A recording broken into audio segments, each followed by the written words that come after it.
Et si je vous disais que pour obtenir des carottes parfaitement droites et des radis bien croquants, il fallait faire exactement le contraire de ce qu'on vous a toujours appris? Oubliez tout, les graines qu'on laisse tremper dans des lingettes humides, la colle à tapisser faite maison ou les rubans de papier toilette. Ça ressemble à une hérésie, n'est-ce pas? On a fini par croire que sans ces rituels complexes, rien ne pousserait. Mais aujourd'hui, je vais vous montrer une méthode qui non seulement fonctionne, mais qui donne de meilleurs résultats. Après avoir vu ça, vous ne regarderez plus votre sachet de graines sèches comme le début d'une corvée, mais comme une simple formalité de 5 minutes. On va semer à sec, et puis on va tout simplement oublier. Et cerise sur le gâteau, les limaces et les escargots n'y verront que du feu. Vous êtes prêt à bousculer les règles et à obtenir une récolte magnifique sans lever le petit doigt? Alors regardez bien. Réfléchissons un instant, d'où viennent toutes ces complications? Pourquoi nos parents et nos grands-parents passaient-ils des heures à préparer leurs semis? La réponse est simple. Par manque de confiance et par besoin de tout contrôler. À l'époque, la qualité des graines était aléatoire et le taux de germination laissait souvent à désirer. Alors, on essayait de donner un coup de pouce à la nature.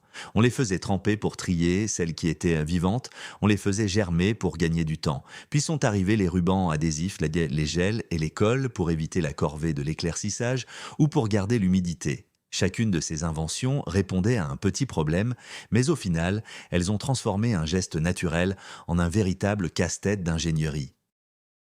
On a tellement voulu améliorer la nature qu'on en a oublié l'essentiel. Une graine est un mécanisme parfait et autonome programmé pour survivre. Elle a déjà tout ce qu'il faut en elle. Notre rôle n'est pas de l'assister, mais simplement de lui offrir les conditions de base. Aujourd'hui, on revient aux sources, mais avec une compréhension nouvelle de ce qui se joue vraiment sous la terre.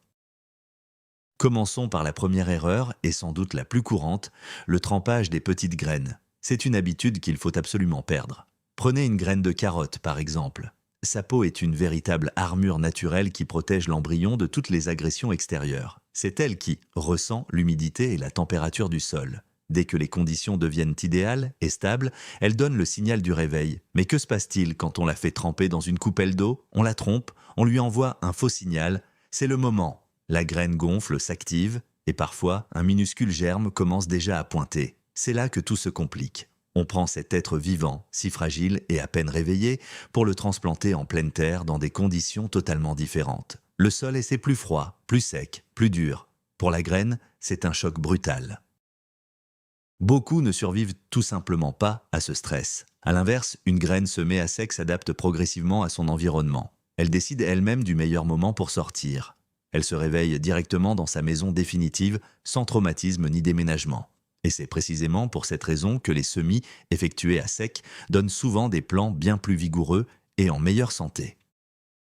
Aujourd'hui, on s'attaque au deuxième ennemi du jardinier, les rubans de semis faits maison et les graines enrobées du commerce. Sur le papier, l'idée semble géniale. On colle les graines à intervalles réguliers pour ne plus jamais avoir à éclaircir ses rangs. Mais en réalité, c'est une toute autre histoire. Déjà, c'est une perte de temps phénoménale. Passer ses soirées d'hiver avec une pince à épiler et de la colle, il faut vraiment n'avoir rien d'autre à faire. Ensuite, le papier et la colle peuvent devenir un véritable obstacle pour la jeune pousse. Si la terre se tasse un peu après une pluie, le germe se retrouve emprisonné et n'arrive tout simplement pas à percer. Et que dire des graines enrobées? Les fabricants vous promettent nos protections et engrais, mais pour que cette coque se dissolve, il faut une humidité constante et très élevée.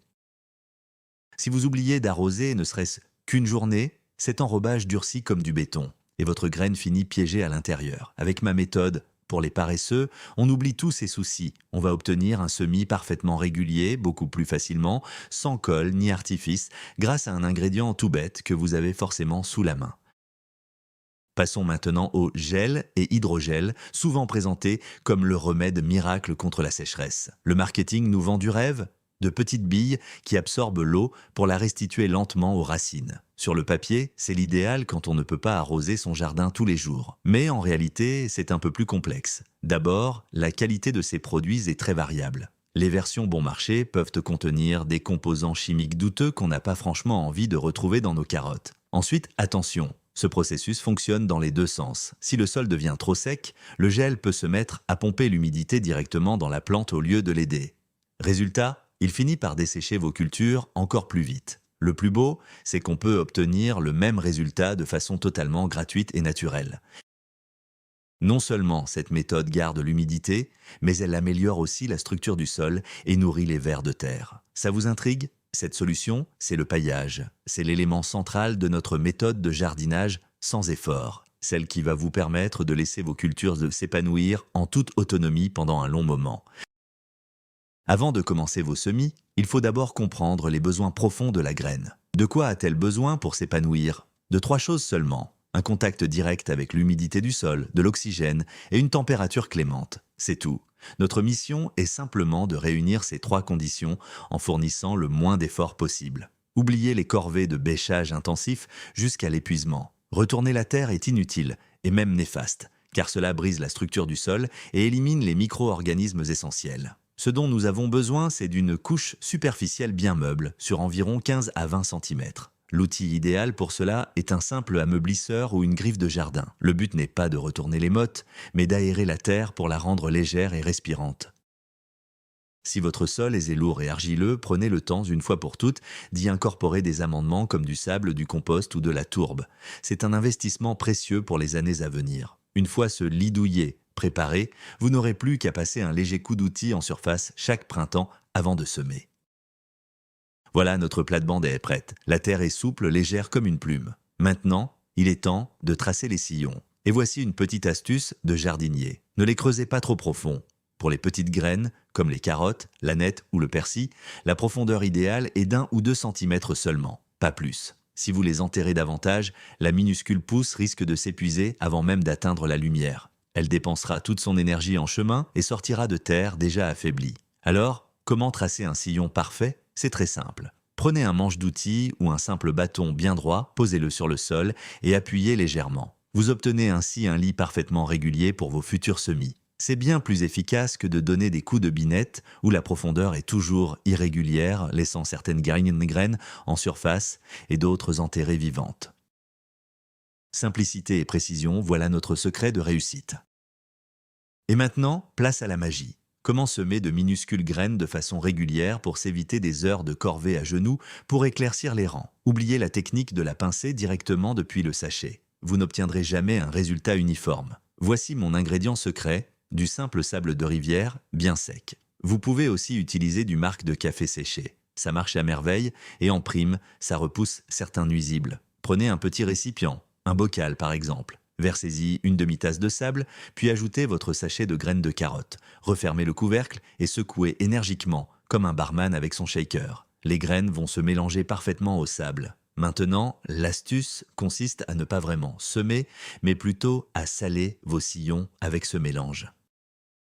Le sable empêche les graines de se coller les unes aux autres et surtout, le sable clair se voit parfaitement sur la terre sombre. Vous pourrez ainsi contrôler précisément la densité de votre semis, d'un simple coup d'œil. Semer ainsi en saupoudrant les sillons est une activité presque méditative. Prenez votre temps, longez tranquillement votre planche de culture en laissant couler un mince filet de votre mélange. Vous remarquerez immédiatement que le résultat est bien plus régulier qu'avec un semis ordinaire. Ne cherchez pas à obtenir un espacement parfait. Qu'il y ait un peu plus de graines ici et un peu moins là n'a aucune importance. La nature s'en chargera. De toute façon, le taux de germination n'est jamais de 100% et une légère densité au départ est même bénéfique. Cela crée une saine compétition qui pousse les jeunes pousses à s'étirer vers la lumière et à devenir plus fortes. Notre but n'est pas d'atteindre une précision d'orfèvre, mais de recréer des conditions naturelles. Une fois un sillon terminé, passez simplement au suivant. En procédant ainsi, semer une planche entière ne vous prendra que 5 à 10 minutes tout au plus. Comparez cela aux heures passées à coller des graines sur des rubans de papier, le gain de temps et d'énergie est flagrant. Vos graines sont maintenant bien installées au fond des sillons. Et après, c'est ici que commence l'étape la plus délicate, le recouvrement. Beaucoup de jardiniers font l'erreur de simplement ramener la terre des bords avec une binette. Mais le résultat, c'est une couche lourde, compacte, avec souvent de grosses mottes. Dès qu'il pleut ou que vous arrosez, cette terre se transforme en une croûte dure. Vous avez sans doute déjà vu ce phénomène. Le sol se craquelle et les jeunes pousses, trop fragiles, n'arrivent pas à percer. Elles finissent par mourir étouffées sous la surface. Pour éviter cela, on va être plus malin. On va préparer un mélange spécial. L'idéal, c'est de mélanger du compost tamisé ou de la tourbe avec la terre de votre jardin à parts égales. Ce mélange est léger, aéré et nourrissant. Surtout, ils ne forment jamais de croûte en séchant. Prenez simplement un seau et recouvrez vos sillons à la main, délicatement. Une fine couche d'1 cm maximum suffit amplement. Le semis s'est terminé, recouvert d'une fine couche de terre légère. Il est maintenant temps de passer au premier arrosage, le plus crucial. Son but est simple, garantir un contact parfait entre les graines et le sol tout en leur offrant leur toute première réserve d'humidité. Une règle d'or, bannissez le tuyau d'arrosage et son jet puissant. Une telle pression risquerait de raviner la terre, laissant les graines à nu ou les balayant toutes au même endroit. L'outil idéal ici, c'est l'arrosoir muni de sa pomme pour diffuser une pluie fine et délicate. Arrosez généreusement toute la surface, avec douceur. N'ayez aucune crainte, notre terre meuble va boire l'eau comme une éponge. En s'infiltrant, l'eau va naturellement tasser la terre autour de chaque graine, éliminant ainsi les poches d'air. C'est cet arrosage initial, à la fois abondant et doux, qui déclenche l'horloge biologique de la semence.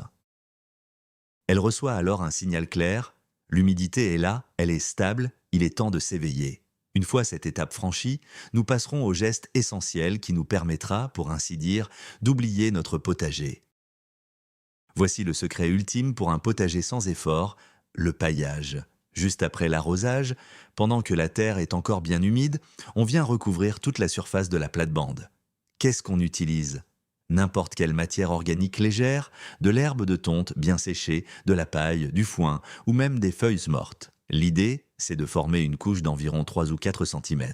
C'est le juste milieu idéal, assez épais pour être efficace, mais assez fin pour laisser passer les jeunes pousses sans les étouffer. Et à quoi ça sert ? Eh bien, ça change absolument tout. D'abord, ce paillis agit comme une véritable couverture isolante qui empêche l'eau de s'évaporer. Résultat, plus besoin d'arroser tous les jours. Dans la plupart des régions, vous n'aurez même pas besoin d'apporter d'eau supplémentaire avant que les premières pousses ne sortent de terre. Ensuite, le paillage protège le sol des brusques écarts de température en créant un microclimat stable. Et enfin, il empêche la formation de cette fameuse croûte de terre qui durcit en surface. Grâce à lui, votre terre reste toujours souple, aérée et parfaitement humide. Mais le paillage possède une autre vertu, presque magique, qui nous ramène directement au cœur de notre sujet. C'est le meilleur rempart contre les limaces et les escargots. Ces petits gourmands raffolent des jeunes pousses, tendres, et peuvent anéantir tout votre travail en une seule nuit. En général, les jardiniers leur livrent une guerre sans merci. Pièges à bière, granulés chimiques ou même du sel. Mais franchement, pourquoi se donner tant de mal ? Pour se déplacer, les limaces ont besoin d'une surface humide. Et que trouvent-elles sur nos plates-bandes ? Une couche de foin ou de paille, sèche et piquante. Pour elles, ramper là-dessus est un véritable supplice. Elles ne s'y risqueront même pas. Elles préféreront aller voir ailleurs, chez le voisin par exemple, là où la terre est tenue et bien humide. Finalement, avec ce simple geste, on fait d'une pierre 3 coups. On conserve l'humidité, on garde un sol meuble et surtout, on protège nos cultures de leur pire ennemi. Voyons un peu comment se passe la germination sous le paillage. Imaginez la graine, bien au chaud dans une terre meuble et humide. Elle s'éveille doucement, déploie sa petite racine vers le bas, tandis que sa tige s'élance vers le haut. Elle traverse sans effort la terre légère pour atteindre la couche de paillis. Pour elle, ce n'est pas un obstacle. Elle se faufile simplement entre les brins de paille pour trouver la lumière. Mais qu'en est-il des mauvaises herbes ? Leurs graines germent aussi, mais la plupart d'entre elles, surtout les annuelles, s'épuisent avant même d'atteindre la surface. Privées de lumière, elles n'ont pas la force de percer. C'est là que le paillage joue son rôle d'herbicide naturel en étouffant la concurrence. Au final, on obtient un potager propre et des rangées de cultures bien nettes. Le désherbage devient alors dérisoire. Il vous suffira d'arracher les rares herbes, les plus vigoureuses, qui auraient réussi à se frayer un chemin. Voilà, c'est fait. On a semé, arrosé et paillé. Et maintenant, on passe à l'étape la plus agréable, celle où l'on oublie. Pendant les 2 ou 3 prochaines semaines, selon la météo et ce que vous avez planté, votre potager n'aura plus besoin de vous. Fini la corvée d'arrosage tous les soirs. Plus besoin de surveiller si les limaces dévorent tout, ni de biner la terre après chaque averse. Vous pouvez enfin souffler et vous consacrer à autre chose, repiquer vos tomates, aménager votre petit coin de paradis ou simplement savourer un thé en terrasse. La nature s'occupe du reste, les graines germeront quand elles seront prêtes, le paillis gardera l'humidité et les nuisibles passeront leur chemin. C'est ça, jardiner en partenariat avec la nature au lieu de lutter contre elle. Vous avez créé les conditions de départ idéales et maintenant, le système fonctionne tout seul. Ça vous libère un temps précieux et, surtout, ça vous évite bien des soucis. Quelques jours plus tard, les premières petites pousses vertes commencent enfin à percer à travers le paillis. Pour tout jardinier, c'est sans doute le moment le plus gratifiant. Ça y est, la vie reprend. Comme nous avons mélangé les graines à du sable lors du semis, les plants ne sont pas trop serrés. Pourtant, il va falloir éclaircir un peu tout ça, surtout pour les carottes, qui ont besoin d'espace pour que leurs racines se développent bien. Et là aussi, j'ai une petite astuce de jardinier paresseux. Surtout, n'arrachez pas les pousses en trop. En tirant dessus, vous risquez d'abîmer les racines fragiles des plants voisins, ceux que vous voulez justement garder. Cela freine leur croissance. La bonne méthode, c'est de passer à la coupe. Prenez de petits ciseaux, comme des ciseaux à ongles ou de couture, et coupez simplement les tiges superflues au ras du sol. La racine restera en terre, elle se décomposera naturellement et servira même d'engrais pour les autres. Quant aux plants que vous avez sélectionnés, ils ne subiront aucun stress et continueront de grandir comme si de rien n'était. Quel espacement faut-il laisser lors de l'éclaircissage? Tout dépend de ce que vous cultivez. Pour les radis, 3 à 5 cm entre chaque plant suffisent amplement. Pour les carottes, prévoyez un peu plus large, environ 5 à 7 cm, afin que les racines aient toute la place nécessaire pour s'épanouir. Quant à l'aneth ou au persil, pas besoin d'être trop strict. Vous pouvez tout à fait les laisser pousser en petites touffes. L'idéal est de procéder au premier éclaircissage dès l'apparition des 2 premières vraies feuilles. Plus tard, une fois que vos carottes ont atteint la taille d'un crayon, vous pouvez passer au second tour, l'éclaircissage gourmand. Le principe est simple, on retire délicatement une petite carotte sur 2. Vous profitez ainsi d'une première récolte de jeunes carottes ultra tendres, tout en laissant l'espace nécessaire aux autres pour finir leur croissance. C'est ainsi qu'une corvée un peu monotone se transforme en un vrai moment de plaisir, celui de la toute première récolte.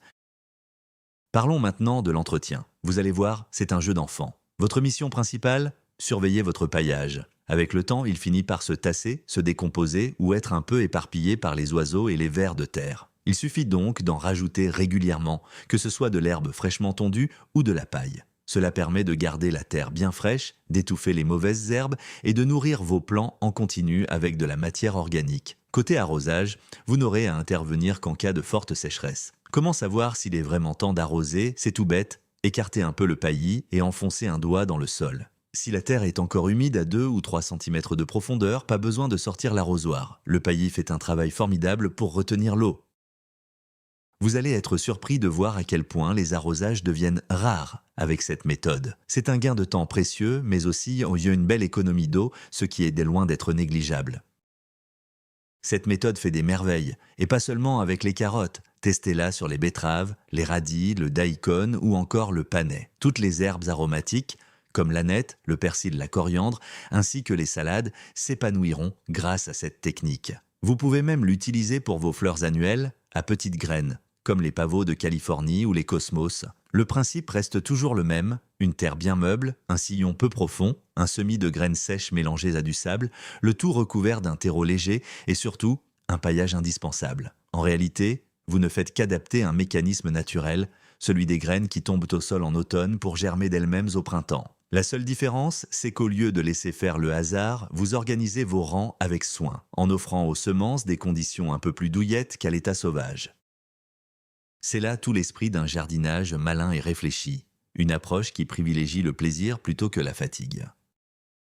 Certains diront peut-être, et l'ail de printemps ou les oignons grelots, il faut bien les faire tremper, eux. Attention, il y a une nuance de taille. Ici, on parle uniquement des petites graines. Un oignon ou une gousse d'ail, c'est ce qu'on appelle un organe végétatif. En réalité, c'est déjà une petite plante avec des racines en sommeil. Pour eux, un trempage avant la plantation, que ce soit dans un stimulant ou une solution désinfectante, peut effectivement être bénéfique. Cela permet de réveiller le système racinaire plus vite et de protéger le plant contre d'éventuelles maladies. Mais la graine, c'est une toute autre histoire. À l'intérieur de son enveloppe, elle est parfaitement stérile. Elle n'a besoin d'aucun stimulant extérieur car tout son programme de croissance est déjà inscrit en elle. Sa meilleure défense, c'est sa propre coque. Notre rôle n'est pas de briser cette protection prématurément, mais de la laisser agir comme la nature l'a prévu. Ne confondez pas les graines et les bulbes. Ce sont 2 mondes totalement différents. Faisons un bilan rapide des économies réalisées, tant pour votre portefeuille que pour votre emploi du temps. Regardons les chiffres de plus près. On économise d'abord sur l'achat de matériel coûteux, comme les rubans de semis, les gels ou les hydrogels. On élimine aussi toutes les dépenses liées aux produits chimiques contre les limaces. La consommation d'eau baisse drastiquement. car les arrosages deviennent beaucoup plus espacés. Mais le gain le plus précieux, c'est votre temps et votre énergie. Là où la préparation et les semis s'étalaient autrefois sur plusieurs jours, il ne nous faut désormais plus qu'une demi-heure par planche de culture. Fini la corvée du désherbage et de l'arrosage quotidien. Un peu de paillage de temps à autre et le tour est joué. Au bout du compte, vous obtenez non seulement une récolte abondante de légumes sains et bio, mais vous dégagez surtout du temps libre pour vous, votre famille et vos passions. Le potager cesse d'être une corvée épuisante pour devenir un véritable espace de création et de détente. Et n'est-ce pas finalement ce que nous recherchons tous? Au fond, cette méthode dite de la paresse ne se résume pas à quelques techniques de jardinage. C'est un véritable changement de paradigme. C'est passer de la lutte contre la nature à une alliance avec elle. On ne voit plus la terre comme un simple support où l'on injecte des produits de chimiques, mais comme un organisme vivant à part entière. On arrête de traiter la graine comme un objet passif qu'il faut forcer à germer, on apprend à respecter sa sagesse naturelle. Nos déchets organiques, comme l'herbe de tonte, deviennent alors une ressource précieuse, le paillis. On façonne ainsi un petit écosystème autonome qui fonctionne avec harmonie et efficacité. Et le plus grand avantage de cette approche, ce n'est pas seulement l'abondance des récoltes, c'est la profonde satisfaction de savoir que l'on agit avec justesse, en accord avec le vivant. Essayez et vous ne voudrez plus jamais revenir aux méthodes épuisantes d'autrefois. Récapitulons un peu. Aujourd'hui, on a balayé pas mal d'idées reçues pour découvrir une méthode de semis révolutionnaire et pourtant d'une simplicité déconcertante. Plutôt surprenant, non? En fait, pour obtenir une levée parfaite, il ne fallait pas chercher midi à 14 heures. Au lieu de compliquer les choses, il fallait les simplifier. Oubliez les trempages interminables, la colle ou les gels. Tout ce qu'il vous faut, c'est aérer un peu la terre, mélanger vos graines bien sèches avec du sable sec et venir saler vos sillons, tout simplement. On recouvre d'un peu de terre légère et, c'est là le grand secret, on installe une couche généreuse de paillis. C'est lui, notre meilleur allié. Il garde l'humidité, barre la route aux limaces et nous débarrasse des mauvaises herbes. Cette méthode ne fait pas que vous gagnez du temps, elle nous reconnecte au bon sens paysan. La graine, elle sait parfaitement quand elle doit germer. Notre seul rôle, c'est de lui préparer un petit nid douillet et sécurisé. Merci d'être resté jusqu'au bout. J'espère que cette astuce va transformer votre vision du potager et surtout vous rendre le jardinage encore plus agréable. N'oubliez pas de vous abonner pour ne rater aucun de mes prochains conseils, à la fois simples et géniaux. Et laissez un petit pouce bleu si cette vidéo vous a été utile. Avant de se quitter, j'ai une question pour vous. Est-ce qu'il vous est déjà arrivé de semer à l'envers, en ignorant toutes les règles habituelles? C'est quoi votre astuce de jardinier paresseux la plus efficace? Partagez vos pépites dans les commentaires, on va se créer ensemble une vraie petite encyclopédie du jardinage sans effort.